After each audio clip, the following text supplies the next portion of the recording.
What were you both up to, sneaking away in the middle of the funeral? Despite my angry shout, my son and his wife just smirked. We couldn't stay at the funeral. We had to prepare for our move, they said. Upon closer inspection, I noticed the furniture had been swapped with theirs, and my belongings were piled up haphazardly near the entrance. What's going on? I asked, facing their astonished expressions. Starting today, we'll be living in this house. It would be best if you, mother-in-law, went to a nursing home or something, Lisa said with a grin. Are you serious? I couldn't believe what I was hearing. Yes, of course we're serious. Please retire and make way for us, old lady, my son added. I was shocked that they would do such a thing on the day of the funeral. But I quickly composed myself. Fine then, do as you please, I told Lisa with a forced smile. It seemed my son and his wife had completely forgotten something important. My name is Susan. I turned 51 this year. My pride and joy is my son, William. He's been kind-hearted since he was a child, and he grew up to be a fine young man who cares for his parents. After graduating from college, William got a job in a company in New York City, but for the first few years he was assigned to work in Nebraska. It was lonely to be apart from William, but for his growth, my husband and I saw him off with smiles. Mom, are you and Dad doing well? William would call frequently. No health problems, he'd ask. At first, William, who had started living alone in a new place, called us frequently. Yes, your father and I are both fine. How about you, William? Are you eating well? Is work not too busy? I'd respond. I'm all right. Well, I eat out a lot, but I think of your cooking and pay attention to my nutrition. I want to eat your home-cooked meals, but I'll do my best here until I get used to work, William would assure us. My husband and I were relieved to hear our son's enthusiasm for his new job. But after a few months, William stopped contacting us as often. He could at least tell us if he's coming home for the holidays, even by the end of the year, I think. But he hadn't contacted us and didn't even reply to our emails. So in frustration, I called William's cell phone. Hello? A woman with an unfamiliar voice answered. Is this William's cell phone? I asked. Yeah, but are you a friend of Liam's? The woman replied. Liam, I was puzzled by the name. I heard William's voice in the background. Lisa, who are you talking to? Then Lisa, called by that name, answers William so that I can hear. Hello, William finally answered the phone. Oh, Mom, what's up? Instead of scolding the woman who insulted me, William coldly replied. Confused, I responded. Well, I was worried because you never contacted us. Are you coming home for Christmas? And is the girl who answered the phone earlier your girlfriend? Piss off, William said, using a word I had never heard him use before. What? I was shocked.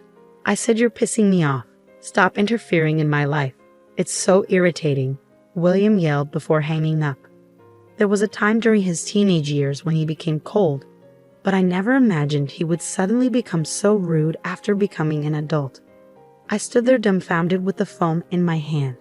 Seeing my expression, my husband worriedly asked, What's wrong? Did you talk to William? I shared with my husband about the rude woman on the phone and how William had told me to piss off. Maybe it's her influence or maybe it's just him growing up. Let's leave him be for now, my husband suggested. Taking his advice, I restrained myself from contacting William. A year later, with almost no contact from William, he suddenly finished his rural assignment and called to say he was coming back to New York. As we waited for him at home, there was an unfamiliar woman standing beside our son whom we hadn't seen before. William, who is this? I asked.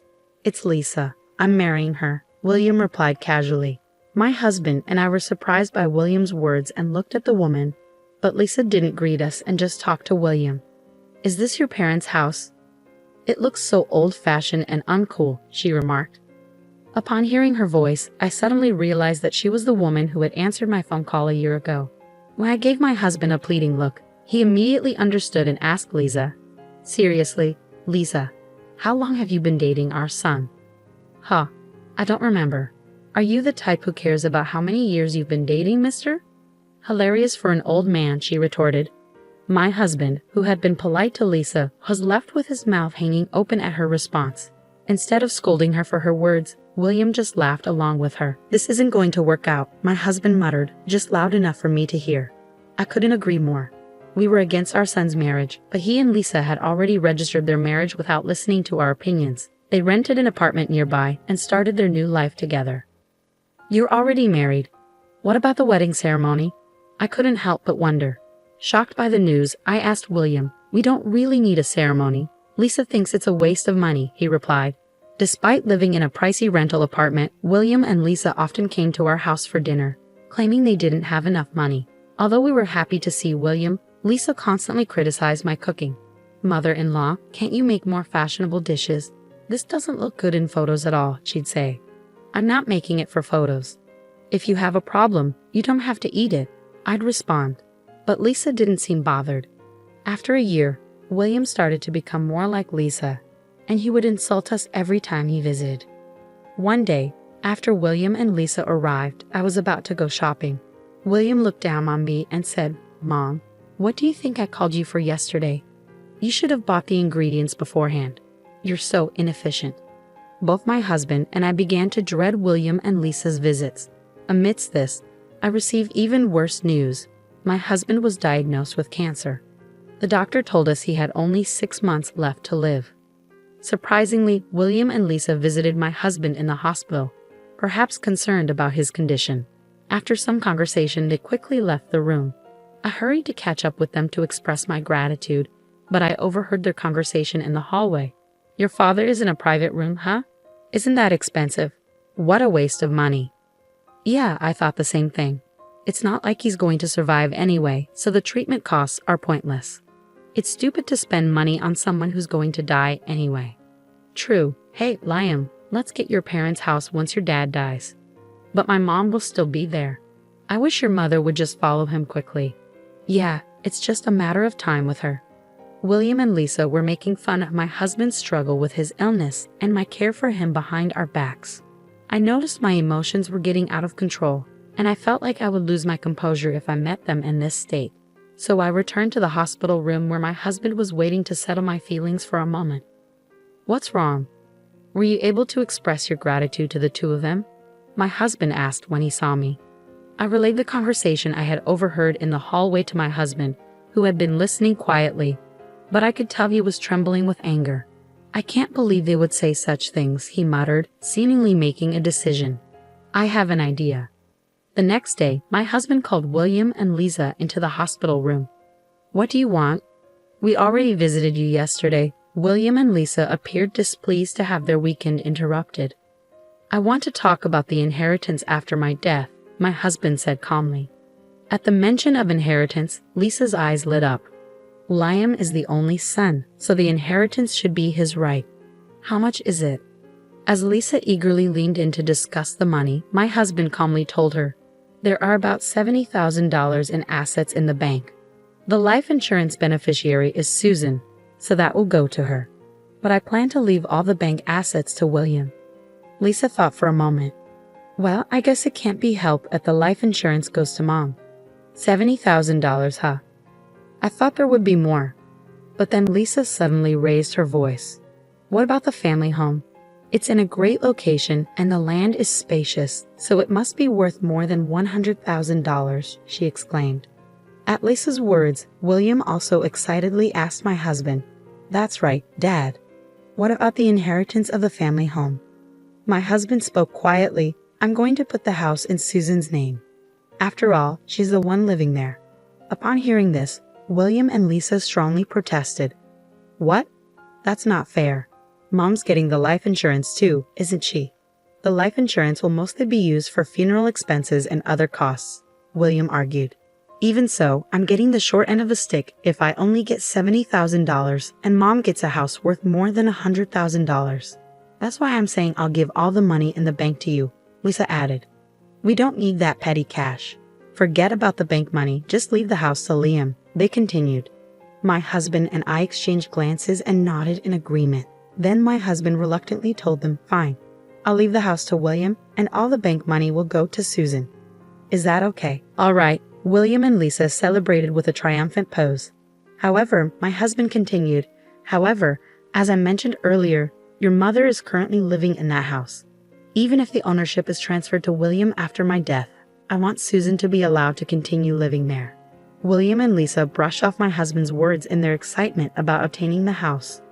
To make sure they understood, my husband reiterated the condition. The condition for William inheriting the family home is that Susan is allowed to live there while she's still healthy. William and Lisa, are you both okay with that? Reluctantly, they agree. Yeah, we get it. Father-in-law is so persistent. Hearing their words loud and clear, my husband told them, "All right, I'll make sure to include this in the will." William and Lisa left the hospital room in high spirits, discussing how to spend the $100,000 they had just received, without even saying goodbye to us.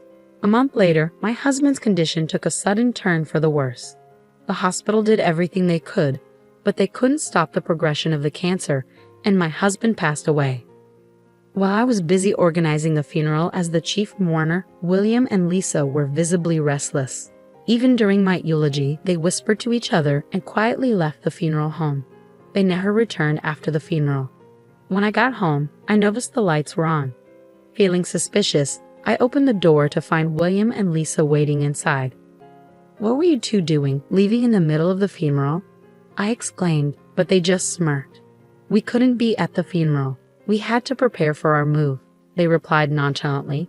Looking around, I noticed that the furniture in the house had been switched with William and Lisa's. My belongings, which should have been in the room, were piled up haphazardly near the entrance. "What's going on?" I demanded. Lisa quickly interjected, "From today on, we'll be living in this house. It'd be nice if you, mother-in-law, went to a nursing home or something." "Are you serious?" I asked incredulously. "Yeah, we're totally serious. You old people should retire already," William added. Shocked that they would do such a thing on the day of the funeral, I quickly changed my attitude and smiled at Lisa. "Fine, go ahead, do as you please." William and Lisa were taken aback by my easy acceptance. "So you're really going to a facility?" Lisa questioned. "I'm healthy enough to live alone in this house, so I'm not going to a facility yet. For now, I'll just find a place to live until I settle down," I replied calmly.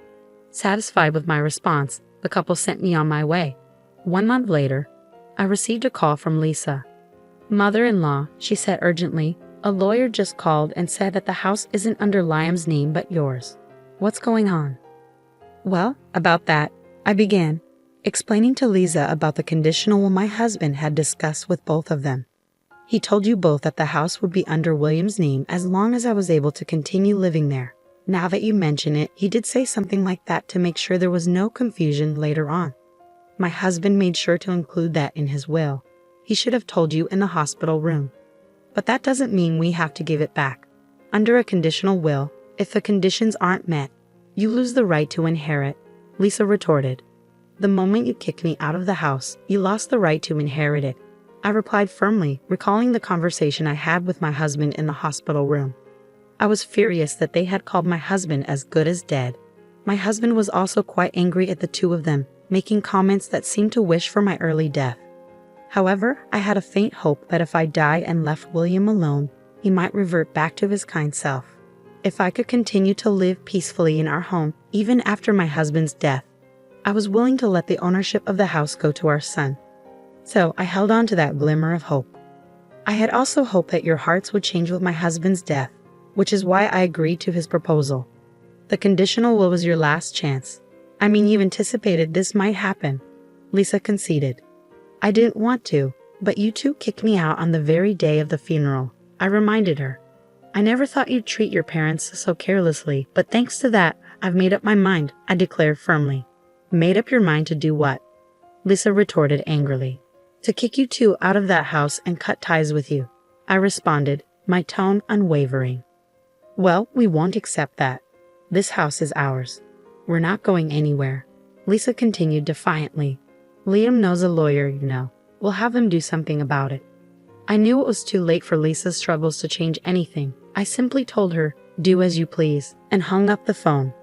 The next day, I was called to a cafe by William and Lisa.